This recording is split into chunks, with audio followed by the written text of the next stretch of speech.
मैं जय मसीह की तरफ से आप सब बहनों भाइयों को सलाम पेश करता हूँ। मेरा नाम एल्डर सज्जाद मसीह है और मैं आपको सलाम पेश करता हूँ। आज का हमारा अनुमान है, क्या हमने खुदावंद यीशु को देखा है? क्वेश्चन ये है, क्या हमने खुदावंद यीशु मसीह को देखा है? आप में से बहुत से ऐसे कहेंगे कि हमने खुदावंद यीशु को नहीं देखा, लेकिन खुदावंद यीशु कहता है कि तुमने मुझे देखा है। अब मैं आपके सामने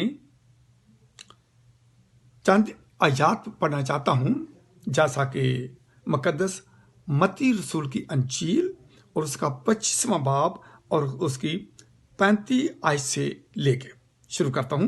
तो यूं लिखा है, क्योंकि मैं भूखा था तुमने मुझे खाना खिलाया, मैं प्यासा था तुमने मुझे पानी पिलाया, और मैं परदेसी था तुमने मुझे अपने घर में उतारा, नंगा था तुमने मुझे कपड़ा पहनाया, बीमार था तुमने मेरी खबर ली, कैद में था और तुम मेरे पास आए। तब रास्तबाज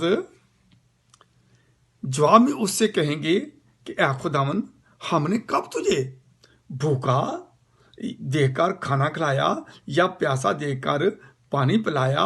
हमने कब तुझे परदेसी देकर घर में उतारा या नंगा देकर कपड़ा पहनाया?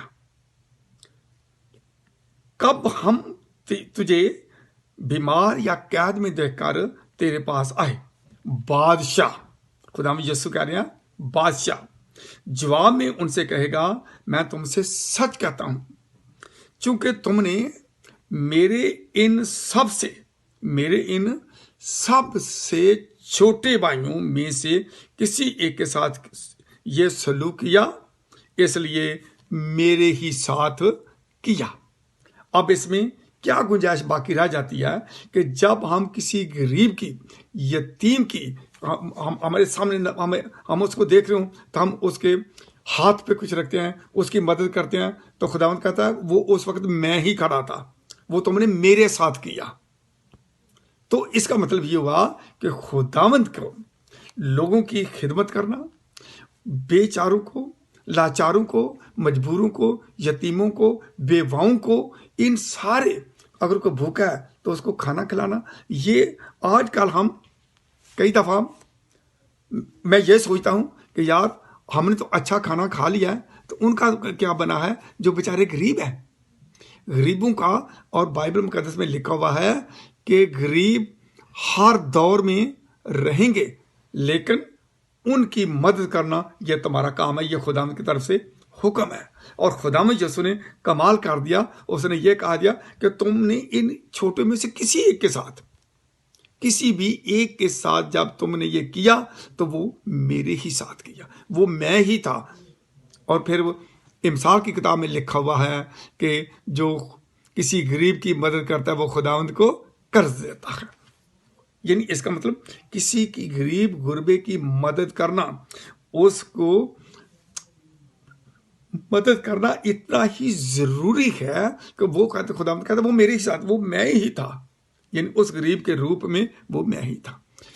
तो इसलिए हमने, और फिर आगे चल के तो थोड़ा सा कहता है, जो उसके बाएं हाथ में लोग थे, ये दाएं हाथ वाले लोगों ने उसके मुकद्दस लोग हैं, रास्तबाज लोग हैं, जिन्होंने खुदावंद को देखा है। कैसे देखा है? उसने उसके छोटों में से मदद की है। तो लेकिन जो बाएं हाथ वाले थे उनको खुदावंद वो कहेगा, ऐ मलाउनो, मेरे सामने से उस हमेशा की आग में चले जाओ जो अबलीस और उसके फरिश्तों के लिए तैयार की गई है। वो आग मेरे और आपके लिए तैयार नहीं की गई, लेकिन जब हम अबलीस की चालू पर चलेंगे, अबलीस के से काम करेंगे, तो फिर हम भी उसी आग में ही जाएंगे जिसमें कि अबलीस क्या है। तो क्यों ना हम उससे बचे। खैर, तो खुदावंद कहते हैं, क्योंकि मैं भूखा था तुमने मुझे खाना ना खिलाया, प्यासा था तुमने मुझे पानी ना पिलाया, परदेसी था तुमने मुझे अपने घर में ना उतारा, नंगा था तुमने मुझे कपड़ा ना पहनाया, बीमार और कैद में था तुमने मेरी खबर ना ली। तब वो भी जवाब में कहेंगे, ऐ खुदावंद, कब हमने तुझे बीमार या नंगा या भूखा या प्यासा देकर तेरी मदद ना की? उस वक्त वो उनसे जवाब में कहेगा, मैं तुमसे सच कहता हूं कि चूंकि तुमने इन छोटों में से किसी एक के साथ ना किए, सलूक ना किया, तो इसलिए मेरे ही साथ ना किया। यानी खुदावंद इस वक्त कहते हैं कि तो तुमने मेरे ही साथ, जब हम किसी गरीब की मदद करते हैं तो वो डायरेक्ट खुदावंद यीशु की मदद करते हैं बाइबल मुकद्दस के मुताबिक। तो और ये हमेशा की सजा पाएंगे, मगर रास्तबाज हमेशा की जिंदगी पाएंगे। मेरे अजीजों, मैं आपसे विनती करता हूं कि जहां तक हो सके गरीबों की, यतीमों की, बेवाओं की मदद करें। खुदा आप सबको बरकत दे और आप सबको इस कलाम के जरिया से खुदा आपको बरकत दे। आमीन।